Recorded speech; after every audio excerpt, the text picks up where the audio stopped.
The chapter that we are starting is accounting for NPO. NPO means non-profit organizations.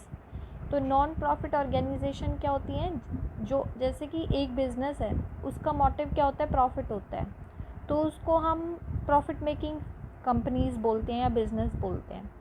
लेकिन यहाँ पे non profit, जिनका motive profit कमाना नहीं होता. देखो, हमारी जो भी एक्टिविटीज़ होती हैं उनका दो मोटिव हो सकता है, या तो हो सकता है प्रॉफिट कमाना या हो सकता है सोशल सर्विसेज करना. तो जिनकी मेन मोटिव होता है सोशल सर्विसेज करना, वो हमारे होते हैं एनपीओ. इनमें एनजीओज़ वगैरह भी आते हैं.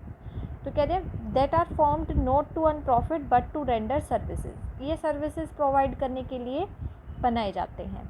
एग्जाम्पल्स हो सकते हैं schools, charitable institution, hospitals and clubs. किसी भी तरीके का एक ऐसा ऑर्गेनाइजेशन जिसका मोटिव प्रॉफिट ना कमाकर बल्कि मोटिव होता है कि सोशल सर्विस करना, अच्छा बेनिफिट करना. अब जैसे कि एनजीओज़ होते हैं, ये एनजीओज़ क्या करते हैं, गरीब लोगों की मदद करते हैं. अलग अलग एनजीओज़ होते हैं भाई.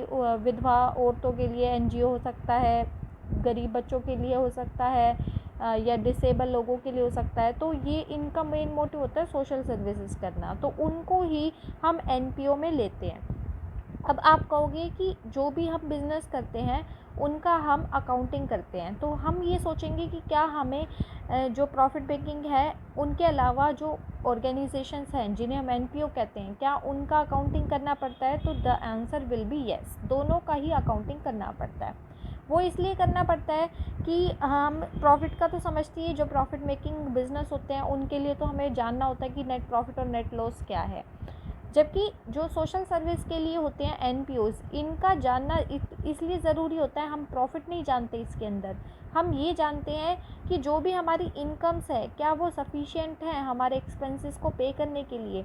इसका मतलब जो भी आपके बिज़नेस में जो भी आपके ऑर्गेनाइजेशन में इनकम आएगी, क्या उतने ही आपके पास खर्चे हैं, आप उसी लिमिट में रहकर खर्चे कर पाएंगे ना जितने की इनकम होगी.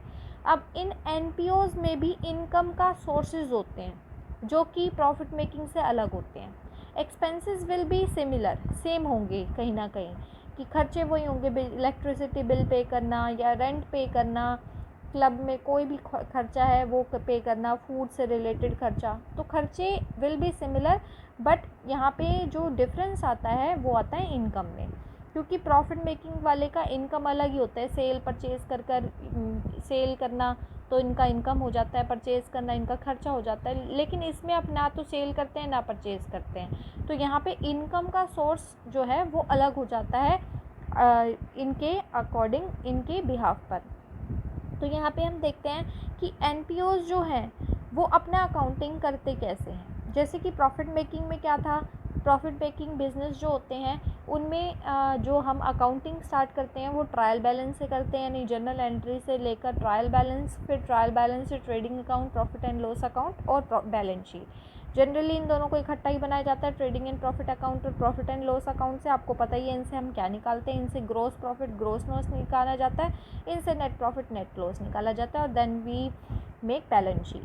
और अगर हम एनपीओ की बात कर रहे हैं तो इनका जो स्टार्टिंग पॉइंट है विल बी सिमिलर टू यहाँ से प्रॉफिट मेकिंग से सेम होता है, ट्रायल बैलेंस से ही स्टार्टिंग करते हैं.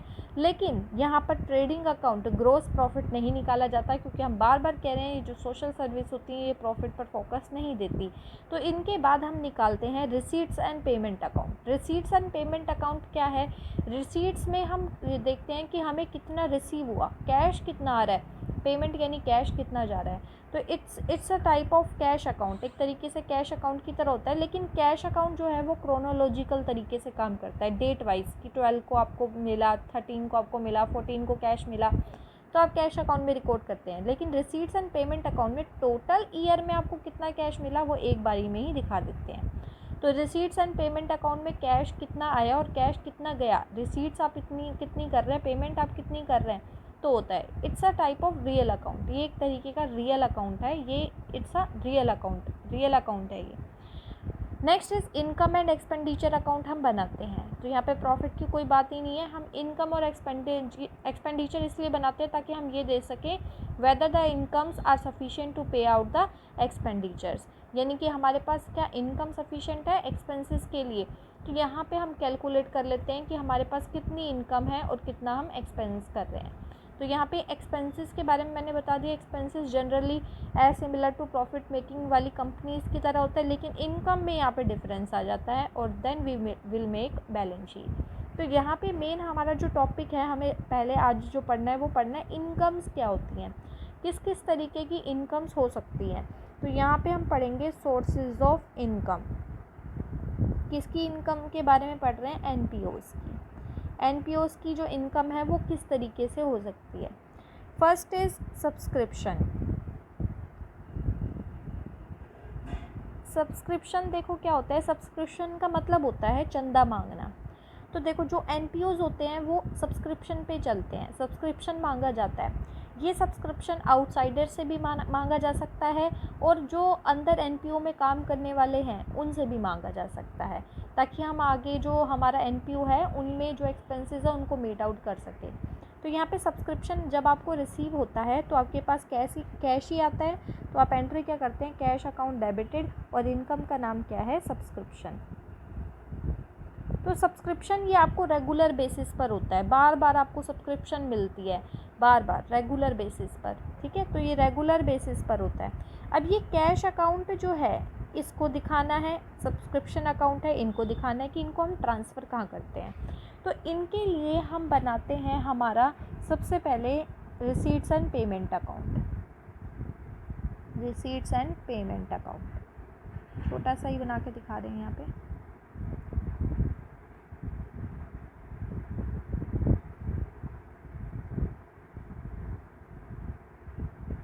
Receipts and payment account.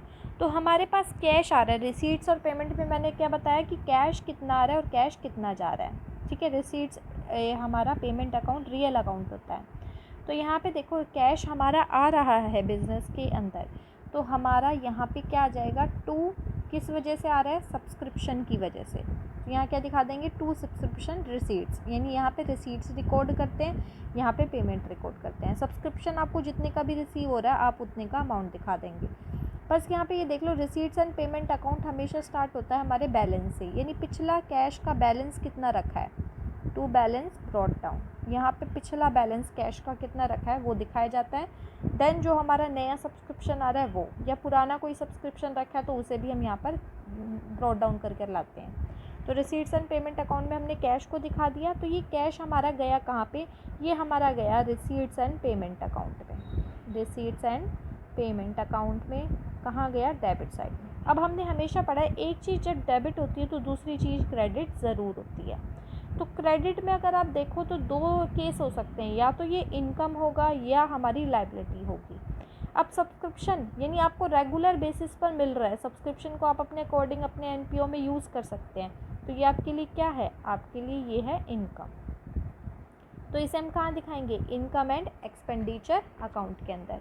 तो यहाँ से हम बनाते हैं income and expenditure account. Income and expenditure account क्या है, नॉमिनल अकाउंट। नॉमिनल अकाउंट आपका कहता ही क्या है, debit all expenses and losses. तो सारे एक्सपेंसेस को डेबिट किया जाता है और इनकम को क्रेडिट किया जाता है, ठीक है। तो यहाँ पे जितने भी एक्सपेंसेस है, अब आपके पास सब्सक्रिप्शन है, इसको क्रेडिट में ही जाना चाहिए, क्योंकि एक चीज़ जब डेबिट में गई तो दूसरी चीज़ कहाँ जाएगी, क्रेडिट में।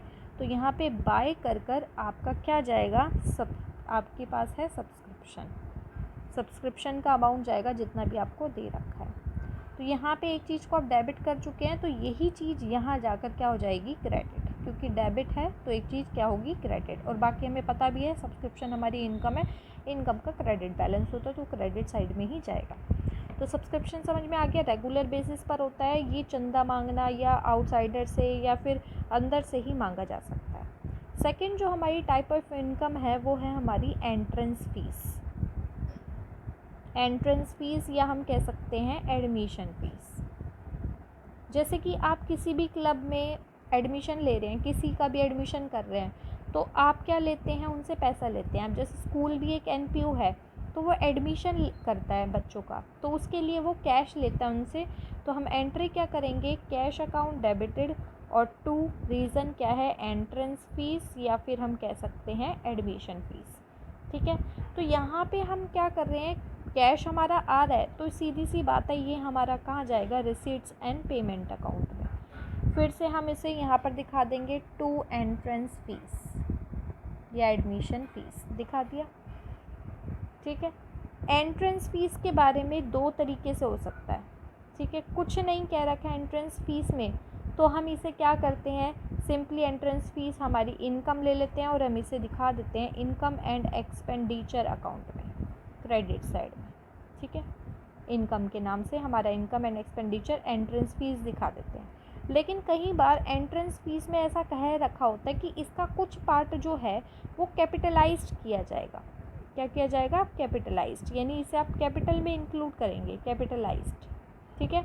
तो इस सिचुएशन में जब वो कह दे कि मान लो 20% एंट्रेंस फ़ीस का आपको कैपिटलाइज्ड करना है, 30%, 50%, what ever the percentage will be, जितना भी परसेंटेज है उसको कैपिटलाइज्ड करना है, तो उस सिचुएशन में हम इसे क्या करते हैं, हमारे कैपिटल फंड में इसे ऐड कर देते हैं।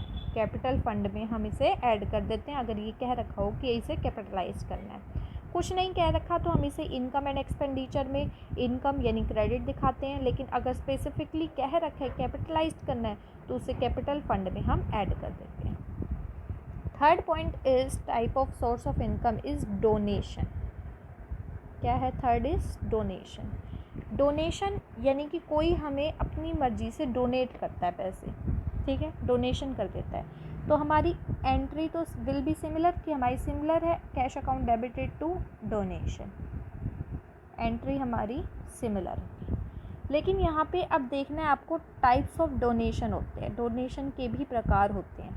डोनेशन करने वाला दो तरीके से डोनेशन कर देता है, या तो वो हमें सिंपली कहेगा कि मैं तुम्हें पैसे दे रहा हूँ, तुम्हारा जैसा मन करे वैसे यूज़ करो, या फिर वो स्पेसिफाइड करेगा, स्पेसिफिकली बताएगा कि इस डोनेशन का पैसा इसी जगह पर लगाना है, मंदिर बनवाने में लगवाना है, या फिर किसी भी चीज़ में स्पेसिफाइड कर दिया, ठीक है।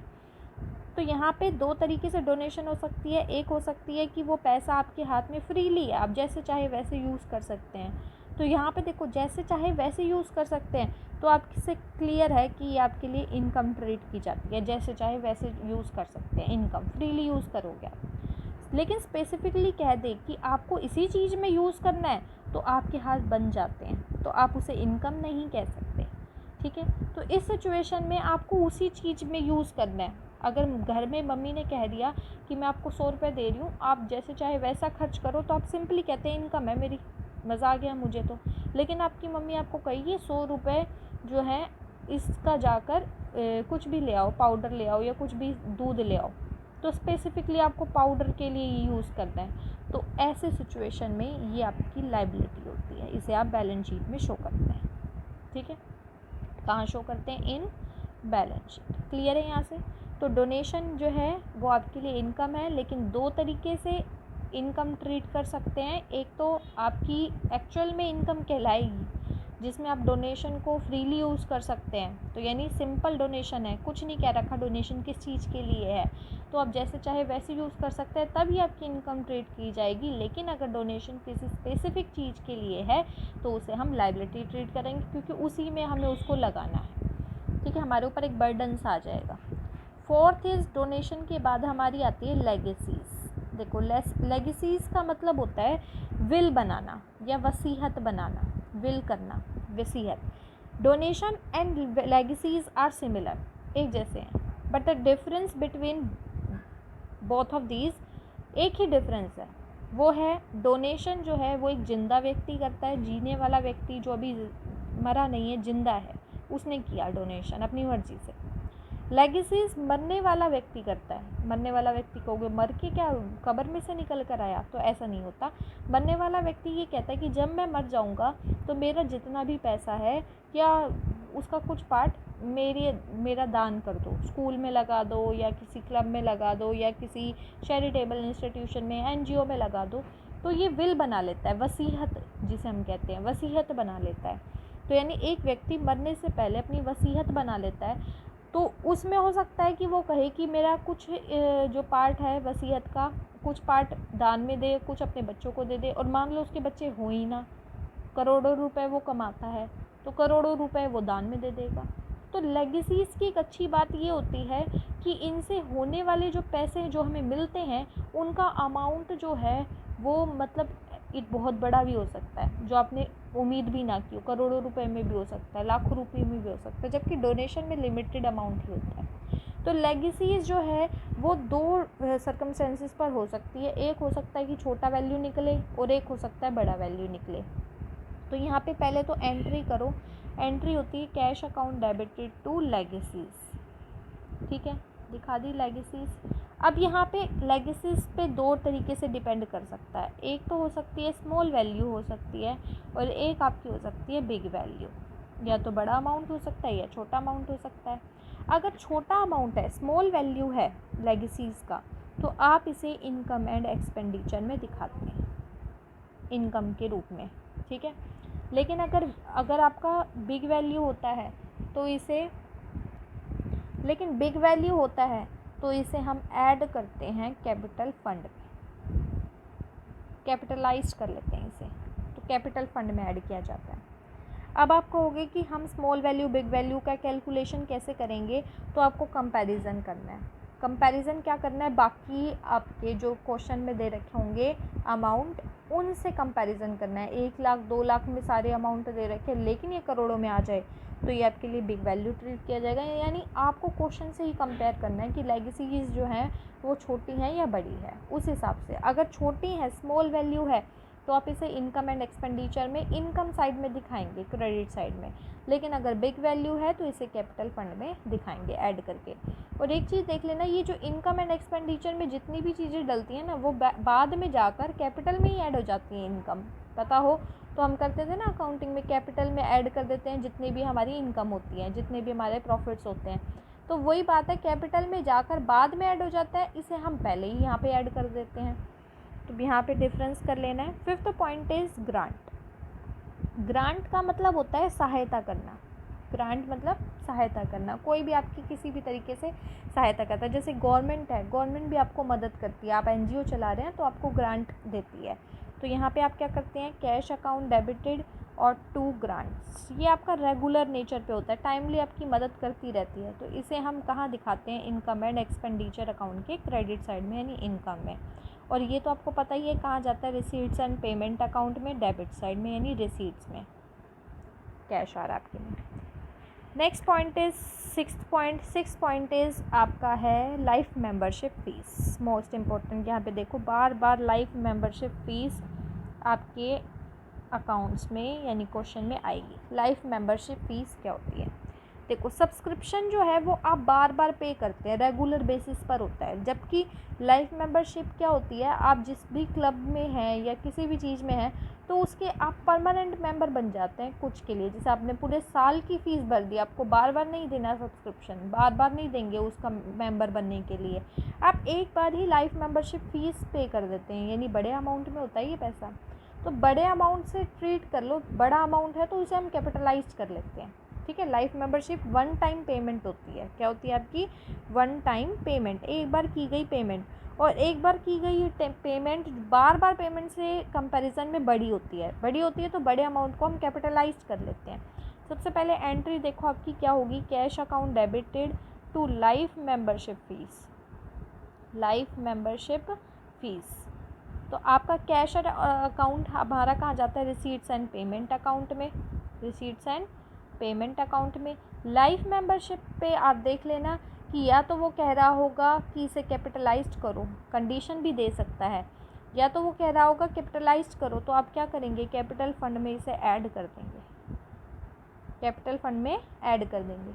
लेकिन नहीं कह रहा तो इसे हम लायबिलिटी शो करते हैं बैलेंस शीट में, बैलेंस शीट में लायबिलिटी शो करते हैं। तो यहाँ पे भी कंडीशंस लागू होती हैं कि अगर आपको कहे कैपिटलाइज्ड करना है तो आप कैपिटलाइज्ड कर लो, कैपिटल फंड में ऐड कर दो। लेकिन अगर कंडीशन डाल दी, कुछ नहीं कह रखा तो आपको कैपिटल फंड में ऐड ही करना है, लेकिन अगर कंडीशन डाल दी तो उसे आप लायबिलिटी साइड में, कंडीशन डालते ही वो हमारे लिए लायबिलिटी बन जाती है, तो लायबिलिटी दिखा देंगे बैलेंस शीट में। Next source of income is 7th point is funds. आप फंड्स मांगते हैं, स्पेशली जाके किसी से कहते हैं मुझे इस चीज़ के लिए फ़ंड चाहिए, मुझे इस चीज़ के लिए चाहिए, ठीक है।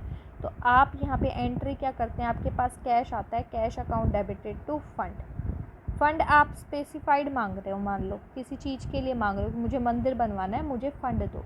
तो जैसे ही वो स्पेसिफाइड कहलाता है वो हमारी क्या बन जाती है, लायबिलिटी। उसी चीज़ में लगाओगे, अब मंदिर बनाने में ही वो पैसा लगाया जाएगा, तो उसके लिए स्पेसिफाइड है, तो ये फ़ंड हमारा क्या हो जाता है, लायबिलिटी। ये आपको पता ही है, रिसीट्स है हमारी, रिसीट्स एंड पेमेंट अकाउंट में हमारा जाएगा। 8 सोर्स ऑफ इनकम इज़ आपको यहाँ होती है सन्ड्री रिसीट्स। कैसी रिसीट्स हो सकती है, जैसे कि आपने ओल्ड न्यूज़पेपर सेल करा, या आपने क्लब में से छोटी मोटी चीज़ों को बेच दिया, घास बेच दी या कुछ भी बेच दिया, तो उस सिचुएशन में आपको कैश तो मिल ही रहा है, तो कैश अकाउंट डेबिटेड और टू हमारा सन्ड्री रिसीट्स, सन्ड्री रिसीट्स। तो ये छोटी मोटी हमारी इनकम ही होती है, इसे हम कहाँ दिखाते हैं, इनकम एंड एक्सपेंडिचर अकाउंट में, इनकम साइड, क्रेडिट साइड में, और इसे आपको पता ही है कहाँ दिखाएंगे, रिसीट्स एंड पेमेंट अकाउंट। तो यहाँ से आपको क्लियर है, अलग अलग सोर्सेज ऑफ इनकम होती है। अगर आपको यहाँ पे जनरली आपने देखा होगा कि इनकम एंड एक्सपेंडिचर में इनकम में जाती हैं, लेकिन कुछ इनकम ऐसी होती हैं जब हमें कभी उसे कैपिटलाइज्ड करना पड़ता है और कभी हमें उसे लायबिलिटी दिखाना पड़ता है। तो स्पेसिफिकली आप दिखाते हैं, स्पेसिफाइड चीज़ों के लिए होती है वो कोई इनकम, कोई पैसा मिल रहा है वो किसी स्पेसिफिक रीज़न के लिए मिल रहा है, तो आप उसे लायबिलिटी ही दिखाते हैं। और हमने कैपिटल फंड में कब ऐड करा, जब वो अमाउंट बहुत बड़ा होता है, जैसे लेगेसीज़ का हमने देखा, हम उसे कैपिटलाइज्ड करना चाहते हैं, तब उसे हम कैपिटल फंड में ऐड कर देते हैं।